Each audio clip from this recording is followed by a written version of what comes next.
সারা দেশের বিভিন্ন জায়গার পাশাপাশি পুরুলিয়াতেও আয়োজিত হলো লোক আদালত। পুরুলিয়াতে মামলার সংখ্যা 18,000।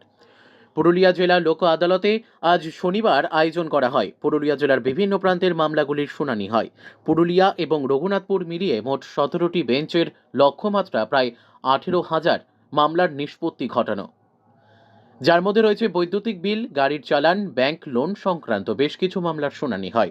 এ বিষয়ে পুরুলিয়া লিগ্যাল সার্ভিস অথরিটির সম্পাদক সুলতান মাহমুদ বলেন, লোক আদালত একটি গুরুত্বপূর্ণ বিষয়, কিন্তু অন্যান্য জেলার তুলনায় পুরুলিয়ার মতো জেলায় এটি আরও বেশি গুরুত্বপূর্ণ। এই চতুর্থ লোক আদালত সফল হলে পুরুলিয়ার সাধারণ মানুষ অনেকটাই উপকৃত হবেন।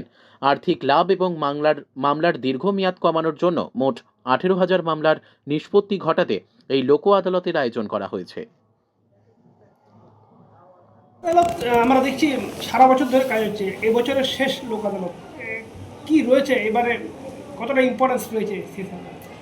ইম্পর্টেন্স মানে এবারে লোক আদালতে প্রচুর মামলা নেওয়া হয়েছে, প্রায় 18,000-এর মতো মামলা নেওয়া হয়েছে এবং এই ফুল সাকসেসফুল হলে লোক আদালতটা আপনার সাধারণ গরিব মানুষ যারা তাদেরই উপকৃত হবে, কেননা জুডিশিয়ালের উপরে একটা বড় বার্ডেন, জুডিশিয়ালি উপকৃত হবে এবং সাধারণ মানুষ উপকৃত হবে।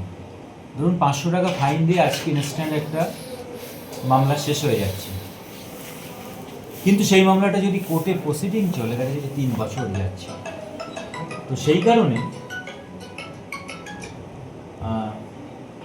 এটা একটা খুব গুরুত্বপূর্ণ বিষয়। পুরুলিয়ার মতো ডিস্ট্রিক্ট লোক আদালত, প্রথমেই বলে রাখা দরকার, লোক আদালত হচ্ছে দীর্ঘসূত্রতা, দিন ধরে যে মামলা চলে লং পেন্ডেন্সি সেটা কমানোর জন্য। 2 নম্বর হচ্ছে ইকোনমিক বেনিফিট, কেন কোর্টের মামলা চালাতে গেলে একটা খরচ তাদের সবারই হয়।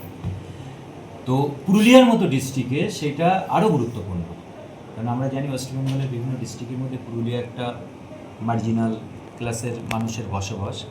সেখানেই বেশি করে মামলা লোক আদালতের মাধ্যমে নিষ্পত্তি করাটা সবচেয়ে বেশি তাৎপর্যপূর্ণ, যেটা হয়তো কলকাতার মতো ডিস্ট্রিক্টে এতটা তাৎপর্যপূর্ণ নয়। তো সেই টার্গেট রেখেই এই আপনার 4th যে লোক আদালতটা হচ্ছে, অন্য 3টে লোক আদালতের থেকেও এটা বেশি মামলা এখানে রাখা হয়েছে। কোন ধরনের মামলাগুলো বেশি?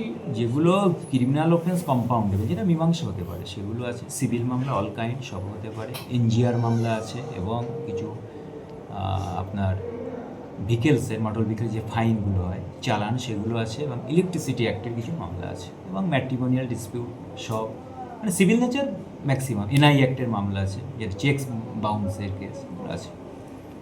একটু অন্য বিষয়ে আসছি।